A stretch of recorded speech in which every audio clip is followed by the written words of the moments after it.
Congressman, a lot of us were very unhappy with the omnibus bill, and you were one of those congressmen who were also unhappy with it. Why? Yeah, well, I taught economics for 20 years down here at Randolph-Macon College, and I basically ran for office on the budgetary fiscal restraint policies. We're putting the kids, it's basically a moral question, right? It's not just financial. We got $21 trillion in debt on the kids already. We're going to have, under Republican leadership, trillion-dollar deficits as far as the eye can see. There's $100 trillion in unfunded liabilities, right? Medicare and Social Security go insolvent in about 17 years, 2034, somewhere in that area. And we're lobbing all this on the kids. And why does that happen? Because the kids are the only ones without a lobbyist up in the swamp. And so it's our responsibility to get this right.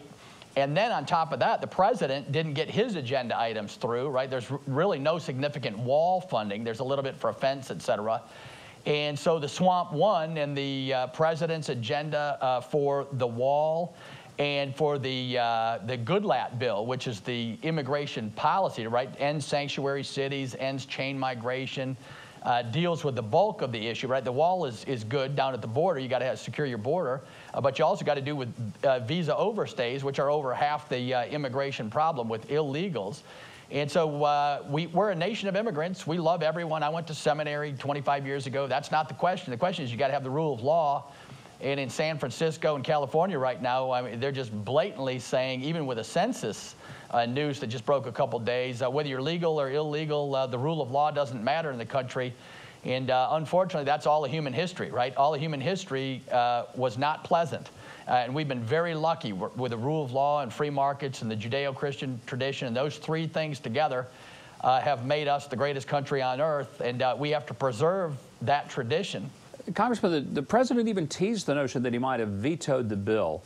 He obviously ended up not vetoing it, but signing it. And a lot of your colleagues, both in the Senate and the House, were wringing their hands and saying, we just didn't have a choice. Many of us out here are a little frustrated and say, you did have a choice.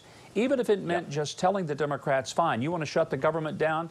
What we got elected, to quote Obama, elections have consequences. Why didn't the Republicans show a little more backbone and tenacity in this? Yep, and that's right on the money. The House, we did pass a budget. The Freedom Caucus went along with 12 approach bills. We didn't love it, but the leadership promised us that we'd stay together as a team with 218 Republican votes. And we said, hey, that's good news, because at the end of the day, if we hang together, the budget won't blow up. But leadership also knows that at the end of the day, you got to get 9 Senate Democrats to win, right? And once you lose the leverage bargaining position, you're in bad shape. And so we should have bargained up front and told the American people what the deal was. Once you get down to the shutdown scenario, Schumer and Pelosi love that, right? So then they regain the leverage. But there still is hope left. The president has the bully pulpit. And the Senate, a month ago in the budget, not the omnibus we just passed, but in the budget said they're not going to do a budget next year for 2019. A lot of people don't know that yet. And that means if you don't do a budget, you don't get reconciliation instructions. That's a technical term, but that's how we got tax cuts through with 51 votes.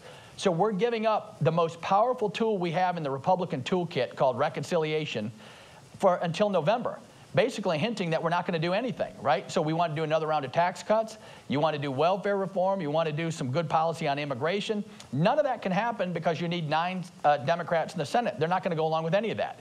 So the president needs to get out on the bully pulpit and shame the Senate and say, look, you guys are hiding under your desks. You don't want to take a tough vote. You get 6-year terms.